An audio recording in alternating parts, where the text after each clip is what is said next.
It's BBC Two. Tonight's 40 Minutes tells one woman's extraordinary story as she searches for a past that has been kept secret for 50 years. Whatever happened to Susi?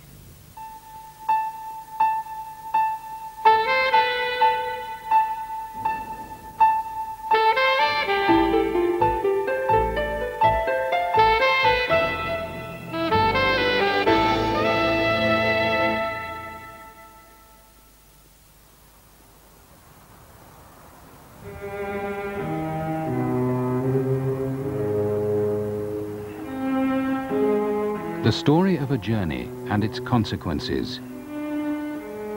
It begins in Munich on May the 16th, 1939. I remember one morning the twins weren't there. I had no idea where they'd gone. We were not told anything about them. And I remember asking where Susi and Lottie, and they said they left. And I said, left where? They were sent to England. In England, refugee organizations were finding homes for Jewish children whose lives were threatened by the Hitler regime. I think it was probably sort of like a secret kind of exit. I have no other explanation for it. But everybody disappeared at night, one way or the other.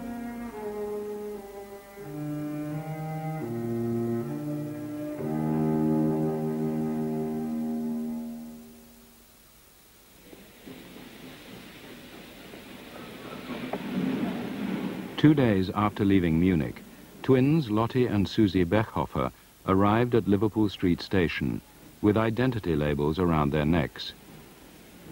It was the day after their third birthday. Susi and Lottie had no idea why they were here. They spoke no English. The woman who came to take them away spoke no German. She was the wife of a Baptist minister in Wales.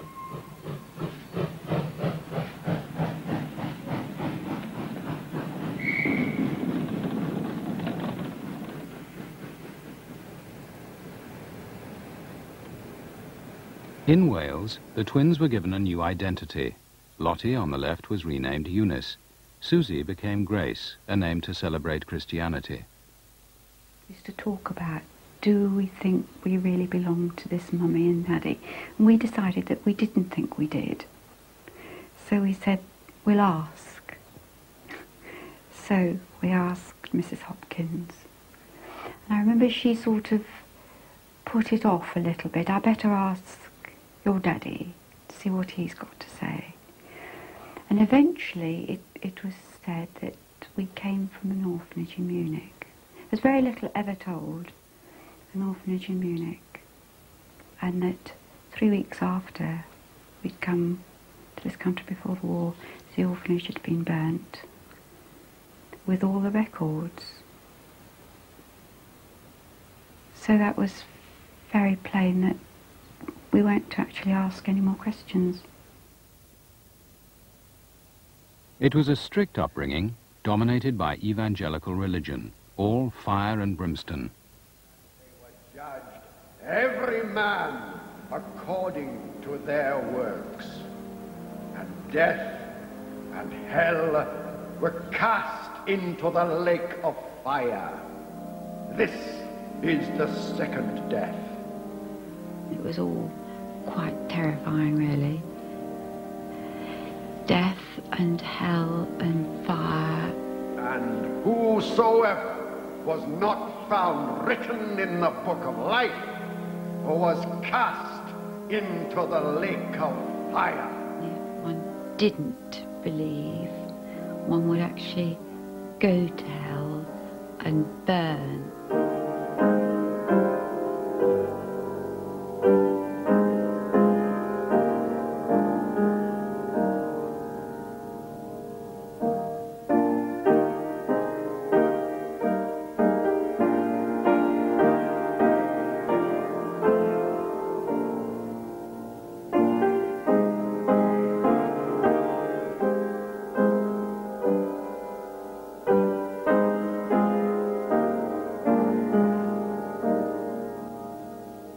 Mr. Hopkins was a very charismatic, powerful, dominant man. Most people that he met came under his spell, and I guess I was no exception, because he actually offered me quite a lot in terms of security and love. And of course I took this very willingly. I had nothing else, so I guess it was a sort of trap really that I fell into. And once I was in that trap, there was no way of getting out.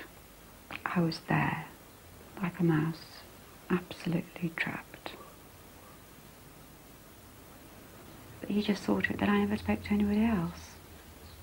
Those were the rules, literally, the rules. You don't talk to anybody else, Grace. I think that was about him being very possessive of me. This was always this big threat over my head that if I didn't live up to his expectations, I might not have anywhere to go. So I would do anything to appease. Anything, really.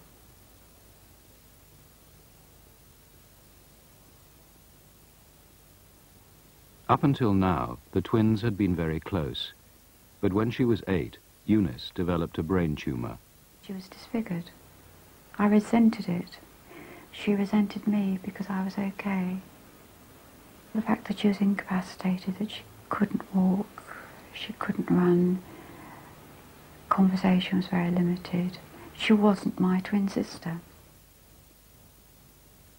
Because Eunice now took up most of their foster mother's time, Grace was sent to boarding school. She made friends. She felt free and happy. Until O-level examinations, when once again her world was turned upside down. Everybody is being put in line according to their name in the alphabet. Normally I would have been with the H's, and suddenly the schoolmistress says, "Grace, today you're going to be with the B's." Well, it's as though I've been shot, really, because why am I going to be with the B's? Well, this is your real name, Grace. You actually write today, Susi Beckhofer.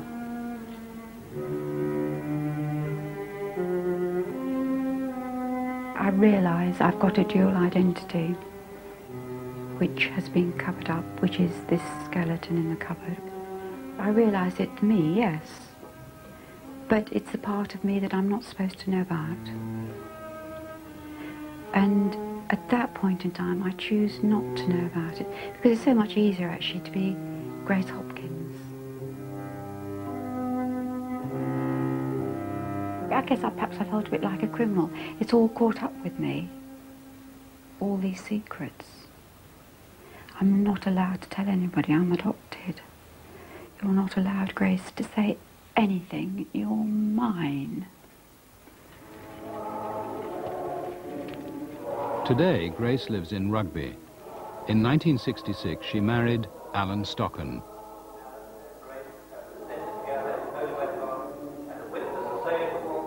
By now, Eunice was in a home for the disabled.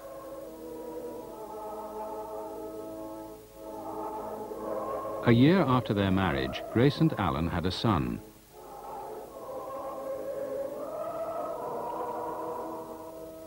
Eunice, seriously ill for so long, died aged 35. With her went Grace's last link with the past, which their foster parents had tried to bury for so many years.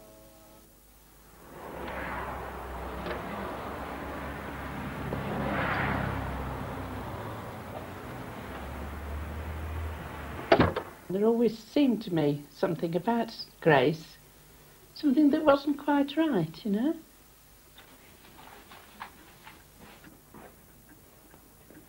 She didn't talk about herself very readily, and certainly not to everyone.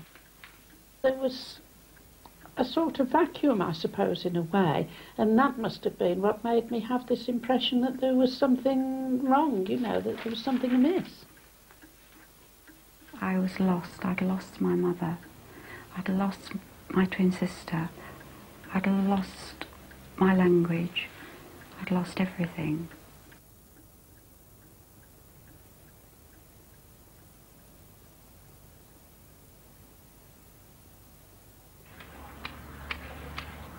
"20 years later, Grace heard a story on Woman's Hour that was to change her life. 50 years ago, in the late 30s, there was an exodus of Jewish children from Germany, Czechoslovakia and Poland, and many of them settled in this country. The reunion is the idea of Bertha Leverton, who left Munich in 1939 with her younger brother. Bertha's been telling Susan Denny why she's so keen to arrange this reunion. That is our aim, to compile a register, if we can, of the names and addresses of people to get in touch with one another. And what do you hope to achieve by the reunion? We hope, after the reunion, to compile a book of individual reminiscences. Grace contacted Bertha Leverton with the few facts she could remember about herself. Perhaps Bertha could discover more. 3 days later, Bertha Leverton wrote back. For the first time, Grace learnt about the Jewish refugee archives in London.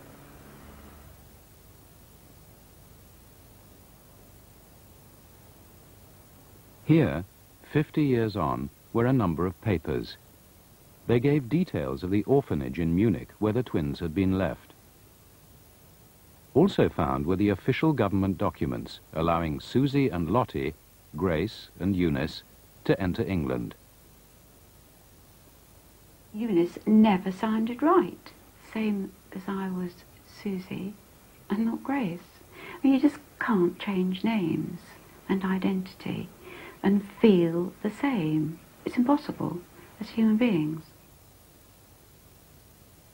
In the same orphanage was an older girl who looked after the twins, Ruth Wesson. I remember Susie and Lottie distinctly in their cribs. Lottie was dark-haired and round-faced and very jolly. Susie was the opposite. She was lighter-haired. She was quite serious. She cried a great deal. She was not outgoing. Lottie, at the drop of her hat, would want to be picked up. Susie didn't want to be picked up. If I would have been asked who would survive, who is the stronger one, I would have said Lottie.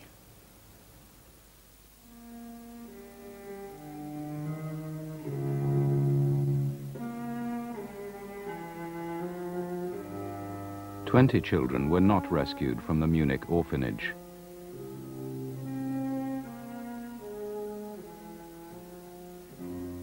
They were to die later in Auschwitz. In all, 2 million children died in concentration camps. There has been a grand response to Earl Baldwin's appeal for funds to assist refugees from Germany. But so great is the need that even the generosity of those who have already contributed is not sufficient. The idea of her being Jewish was beginning to filter through, and beginning to filter through a bit alarmingly too, really. Because you have suddenly a Christian lady whose son plays the organ recitals from time to time in the parish church of St Andrew, and you have this sudden idea that she might be Jewish. And it caused quite a consternation with her, and with me too, really, because here I had always regarded the two of the things, at any rate, that she and I had in common were A, being English women. All right, so that had been wiped out. She isn't an English woman at all, she's German, or at least basically so. And then suddenly, the other thing, that we're both Christian ladies, that suddenly sent into touchline as well, because maybe she isn't. Maybe she's Jewish. There was no maybe about it. Researchers in Germany had found the twins' birth certificate.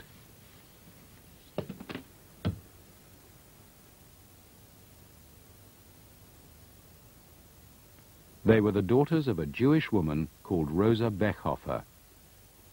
And there was more to shock the neighbors. She didn't marry their father, Otto Halt. Not that Grace cared, now that she knew the identity of both her parents. It's enormous knowledge. I mean, I'm walking on air, really. I mean, it's a fragment, but it means an awful lot to me.